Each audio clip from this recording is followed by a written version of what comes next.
Hi flowers, welcome back to my channel. Video को start करने से पहले अगर अभी तक आपने से किसी ने मेरे चैनल को सब्सक्राइब नहीं किया है तो प्लीज़ चैनल को सब्सक्राइब, वीडियो को लाइक और नीचे कमेंट करते हुए ज़रूर बताइएगा कि आज का पार्ट आप लोगों को कैसा लगा। तो चलिए पेनफुल लव के नेक्स्ट पार्ट को स्टार्ट करते हैं। लास्ट पार्ट में हमने देखा था कि लैन वांगजी और युआन दोनों का आमना सामना हो चुका था। यहाँ पे युआन अपने पिता को देख के एकदम शॉक्ड तो नहीं था, बट हाँ सरप्राइज ज़रूर था। और इस बात से और भी ज़्यादा सरप्राइज था कि उसके फादर यानी कि उसके बाबा कितने टैलेंटेड हैं। ऑफ कोर्स विंग ने इन 16 सालों में न जाने लैन वांगजी की कितनी पोर्ट्रेट्स बना ली थी, बट हाँ वो एक अलग बात है कि उसने युआन के अलावा वो किसी को नहीं दिखाई थी, या ये कहो कि युआन के लिए ही वो बनाई थी।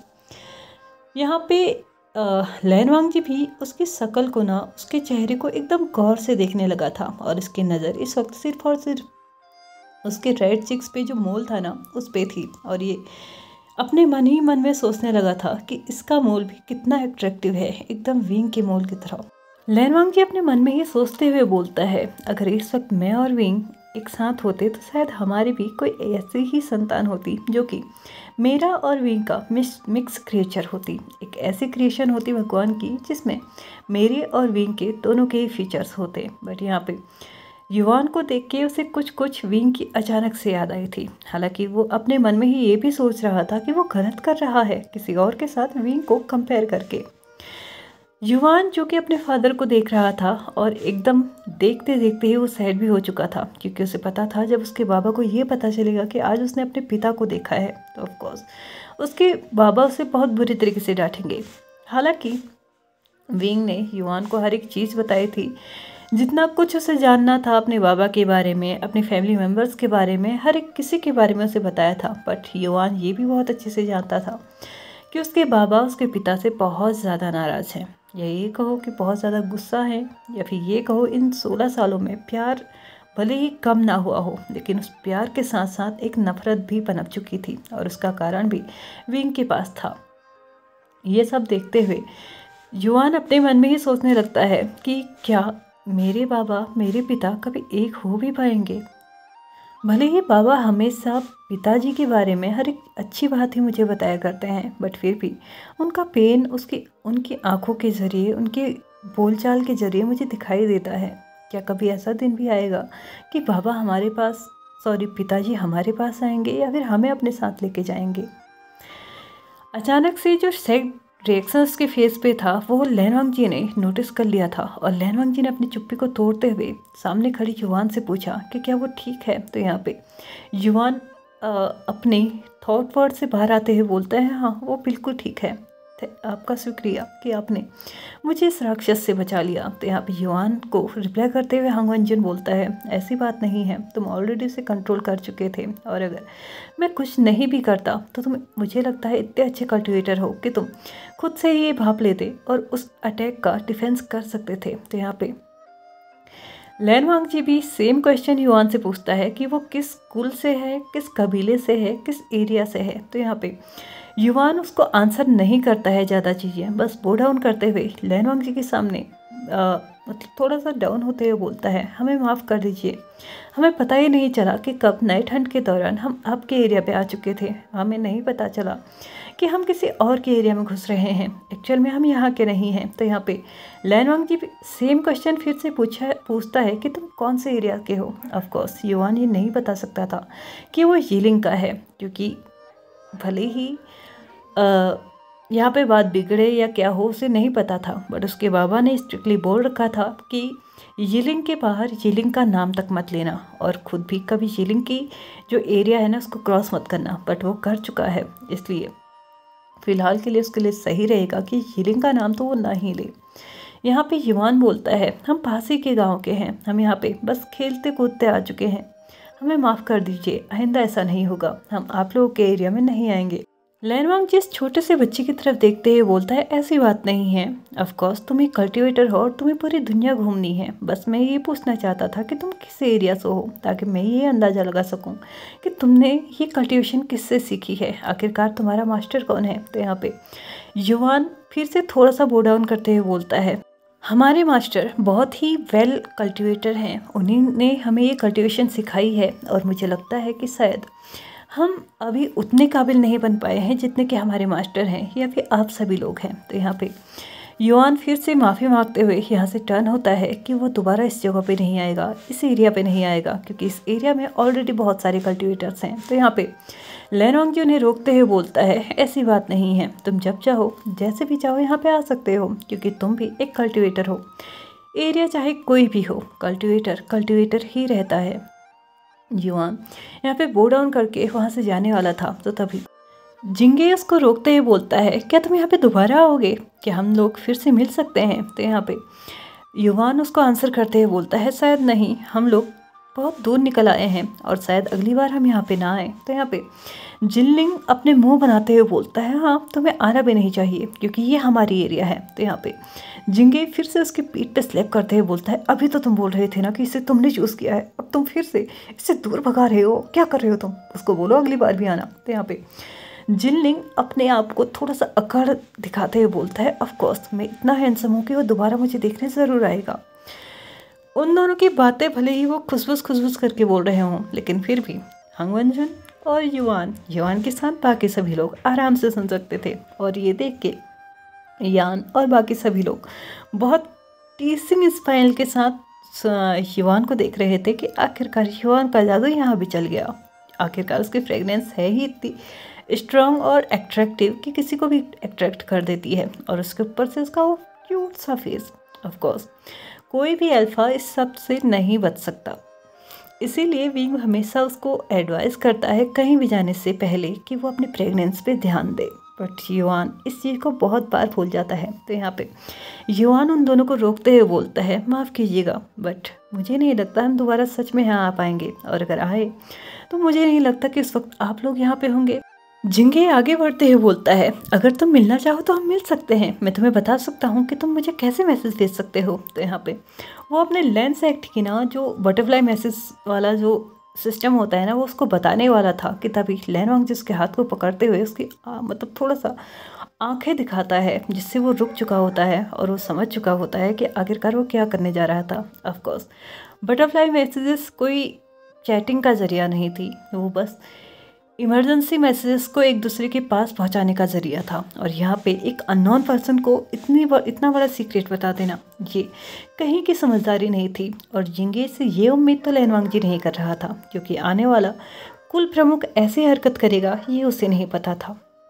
यहाँ पे युआन कहीं ना कहीं समझ चुका था कि शायद लैन वांगजी क्या बोलने वाला है, तो वो अपने मतलब लैन वांगजी और जिंगे की तरफ देखते हुए बोलता है, हमें लगता है कि हमें ये बात को यहीं पे छोड़ देना चाहिए, मिलना होगा तो हम ज़रूर मिलेंगे, किस्मत हमें कभी ना कभी ज़रूर मिलाएगी, हमें उसके लिए अपनी सीक्रेट चीज़ों को एक दूसरे के साथ शेयर करने की ज़रूरत नहीं है। ऐसा कहते हुए वहाँ से बो डाउन करते हैं और आगे निकल जाते हैं। लैन वांगजी उनको पीछे से बोलता है कि क्या इतनी नाइट हो चुकी है, वो लोग अकेले जा पाएंगे? अगर वो चाहें तो वो उन्हें छोड़ने के लिए आ सकता है। तो यहाँ पे युआन फिर से लैन वांगजी की तरफ देखता है एक स्वीट स्मेल के साथ, उसके बाद बोलता है, thank you so much clan leader लैन, बट हम लोग टेलीपोर्ट टालिस्मान का यूज़ करने वाले हैं, तो हम लोग अपनी जगह पे सेफली पहुंच जाएंगे। आपके कंसर्न के लिए थैंक यू। यहाँ पे जैसे ही वो लोग टर्न होके टालिस्मान का इस्तेमाल करने ही वाले थे कि तभी जो जिनलिंग और जिंगे के साथ बाकी स्टूडेंट आए हुए थे ना, वो आपस में खुसर फुसर करने लगे थे कि कहीं ये लोग हीलिंग से तो नहीं आए हैं ना, क्योंकि हीलिंग एरिया में ही तालिस्मान का ज़्यादा यूज़ किया जाता है। और वैसे भी क्या तुमने उसे देखा, जब उसकी फ्रेगनेंस यहाँ पे फैली हुई थी तब भी उसने तालिस्मान का यूज़ करके अपनी फ्रेगनेंस को कंट्रोल किया था। और साथ ही साथ राजकुमार जिंगेई और जिनलिंग ने उन पे फ्रोजन स्पेल यूज़ किया था, तो उनके लिए उस स्पेल को तोड़ना ज़्यादा मुश्किल भी नहीं था। क्या तुम्हें नहीं लगता कि ये सब चीज़ें उन्हें हीलिंग पेट्रियार्क सिखा रहा होगा? मुझे तो इनका कॉस्ट्यूम देख के भी यही लगता है कि ये हीलिंग से ही आए हुए हैं। इस वक्त शायद हमें इन्हें गिरफ्तार कर लेना चाहिए। यहाँ पे खुसर बुसर चल रही थी। युआन भी ये सारी चीज़ें सुन रहा था, युआन के साथ बाकी लोग भी सुन रहे थे। वो शॉक्ड हो चुके थे और कहीं ना कहीं वरीड भी हो चुके थे। और यहाँ पे जिनलिंग जो ये सब कुछ बोल रहा था उसको एक धक्का देता है और ज़मीन पे फेंकते हुए बोलता है, तुम्हारी इतनी हिम्मत, तुम्हें पता होना चाहिए कि मेरे सामने उस हीलिंग पैट्रियार्क का नाम मत लेना। तो यहाँ पे जिंगे उसको रोकते हुए बोलता है, क्या कर रहे हो तुम? तुम्हारी मदर हमेशा तुम्हें बताती है ना कि वो एक अच्छा इंसान है, तो तुम ये क्यों कर रहे हो? तो यहाँ पे जिनलिंग जिंगे की तरफ देखते हुए बोलता है, मदर क्या कहती हैं, मुझे शायद उससे फ़र्क पड़े, लेकिन मुझे नहीं लगता कि वो जो बोलती हैं वो सच बोलती हैं, क्योंकि अंकल याओ और अंकल चैंग दोनों ही उनके बारे में जितना कुछ बोलते हैं ना, मुझे तो वही सच लगता है। और सच यही है कि वो एक डिमोनिक कल्टिवेटर है और उसके साथ मैं कभी भी अपने आप को इमेजिन नहीं कर सकता। हाँ, मदर का वो ब्रदर है, इसलिए वो उनकी चिंता करती हैं और मुझे भी उनके बारे में हर एक चीज़ सही बताती हैं, लेकिन ज़रूरी नहीं है कि वो हर एक चीज़ सही ही करता हो। यहाँ पे फाइनली उन लोगों का ध्यान लैनवांग जी पे जाता है। लैनवांग जी जो कि उन दोनों को ही बहुत घूर के देख रहा था और फाइनली वो चुप हो चुके थे, क्योंकि उन्हें पता था कि यिलिंग पैट्रियार्क लैनवांग जी का ही हस्बैंड है। हालांकि इन 16 सालों में लैनवांग जी ने विंग के बारे में कोई बात नहीं की थी, लेकिन फिर भी हर कोई डरता था लैनवांग जी के सामने विंग की इस तरीके से ना बुराई करते हुए। बट यहाँ पे सबसे ज़्यादा दुख जिसे हुआ था वो था युआन अपनी ही जगह में रुक चुका था और वो सच में ये सोचने लगा था कि शायद पापा सही कहते हैं, कल्टिवेशन वर्ड कभी भी डिमॉन वर्ड को एक्सेप्ट नहीं करेगा, स्पेशली बाबा को। और अगर बाबा को एक्सेप्ट नहीं किया तो मुझे एक्सेप्ट करने का तो सवाल ही पैदा नहीं होता। उसने एक और मिनट का वेट नहीं किया, उसने जल्दी से टेलीपोर्ट तालिस्मान का यूज़ किया और पहुंच चुका था वो ब्यूरियल माउंट में।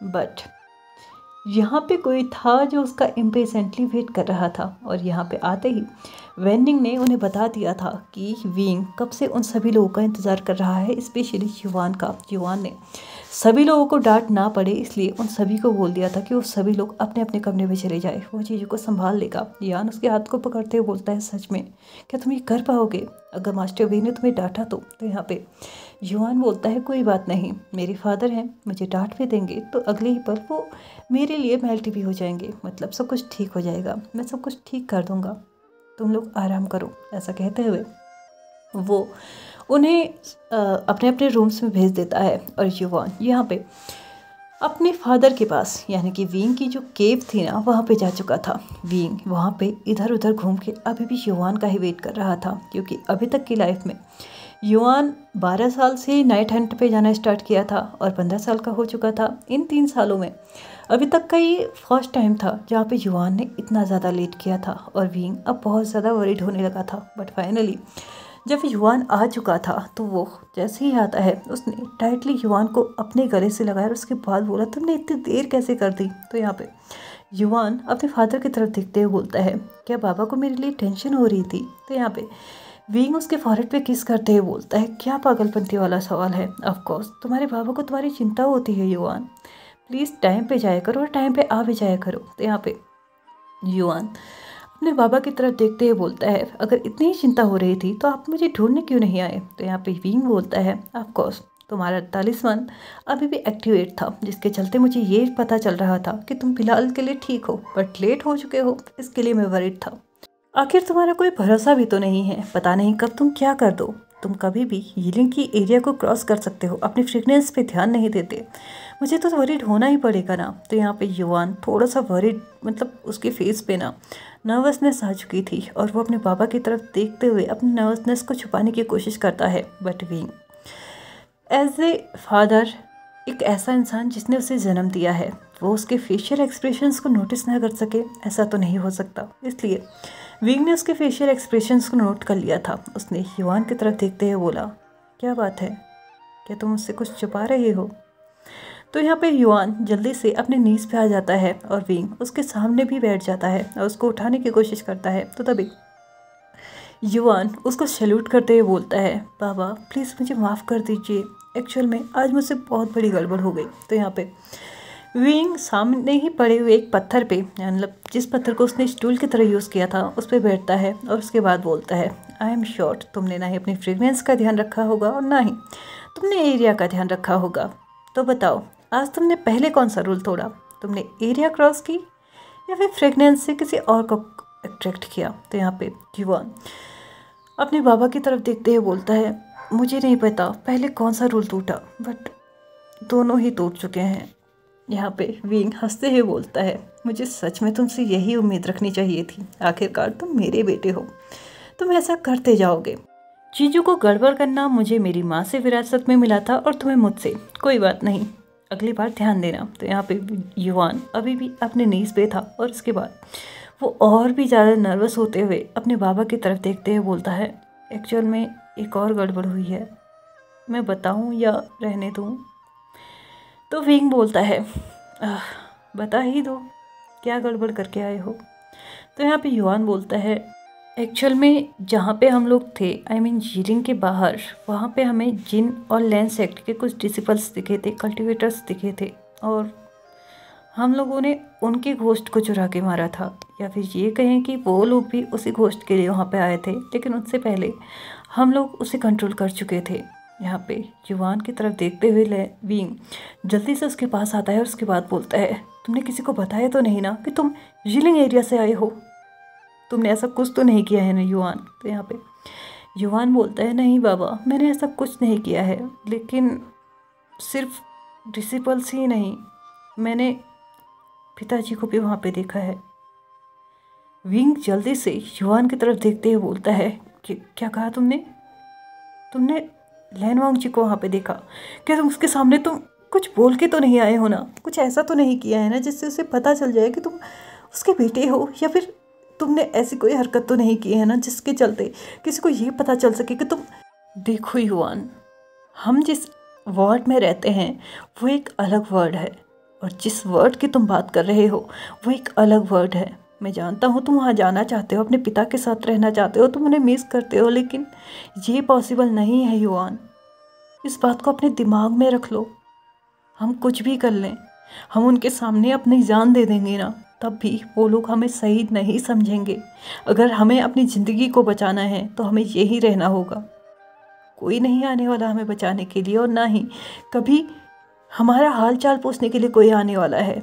विंग युआन को अपने गले से लगाते हुए बहुत टाइटली, उसके बाद उसकी पीठ पे रब करते हुए उसको बहुत टाइटली, आई मीन इतना टाइटली हक करता है जैसे कि युआन की तो एक दो हड्डियां ही टूट जाती। और उसके बाद बोलता है, मैं ऑलरेडी बहुत कुछ खो चुका हूँ, मैं तुम्हें नहीं खो सकता, किसी भी हालत में नहीं खो सकता।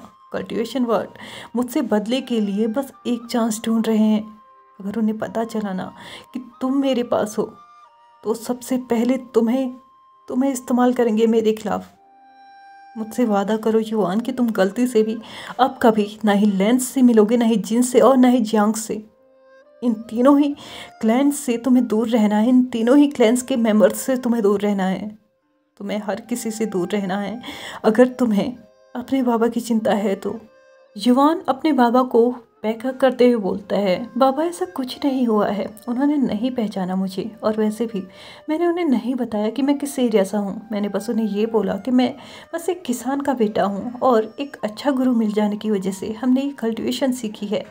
मैंने उन्हें ये जाहिर नहीं होने दिया कि हम यीलिंग एरिया से हैं या फिर मैं आपका बेटा हूँ। मैंने उनसे बस यही कहा है कि हम किसानों के बेटे हैं, और एक अच्छा गुरु मिल जाने की वजह से हमने ये कल्टिवेशन सीखी है, और मुझे विश्वास है कि उन लोगों ने विश्वास भी किया होगा। तो यहाँ पे भी अपने बेटे को बहुत टाइटली हक करता है, उसके फॉरहेड पे किस करते हुए बोलता है, तुम मेरे पास आखिरी चीज़ हो युआन, प्लीज़ कुछ भी करने से पहले अपने बाबा के बारे में सोचना, क्योंकि तुम्हारे बाबा के लिए तुम सबसे ज़्यादा इम्पॉर्टेंट हो। याद रखोगे ना ये बात? तो यहाँ पे युआन उनके हाथों को, आई मीन विंग के हाथों को अपने हाथ में लेता है, उन्हें किस करते हुए बोलता है, ऑफ कोर्स बाबा, आपके अलावा मेरे लिए भी और कोई नहीं है। भले ही मुझे उम्मीद है कि कभी ना कभी पिताजी हमारी लाइफ में आएंगे या फिर हमें अपनी लाइफ में लेके जाएंगे, लेकिन चाहे कोई कुछ भी क्यों ना कर ले, आपकी जगह कोई नहीं ले सकता। आप हमेशा मेरे लिए सबसे आगे रहेंगे, और मैं प्रॉमिस करता हूँ कि आज के बाद आपका कोई भी ऑर्डर को मैं अनफॉलो नहीं करूँगा। आई प्रॉमिस कि ये मेरी लास्ट गलती थी, इसके बाद मैं कभी भी यीलिंग के बाहर कदम नहीं रखूँगा। ऐसा कहते हुए युआन की जो आवाज़ थी ना वो थोड़ी भारी हो चुकी थी, और आसानी से समझा जा सकता था कि युआन कहीं ना कहीं रोने की मूड में आ चुका था, या फिर उसे इस बात का दुख था कि वो कितना बेबस है। वो बस कुछ टाइम पहले अपने पिता से मिलके आया है, लेकिन उसके पिता को ये पता ही नहीं है कि वो एक 15 साल के बच्चे का पिता भी है। आज के लिए बस इतना ही। चलिए फ्रेंड्स, आज के इस पार्ट को हम यहीं पे ख़त्म करते हैं। वीडियो पसंद आए तो please like share subscribe and comment करते भी जाइएगा। Thank you so much for watching my video and bye bye.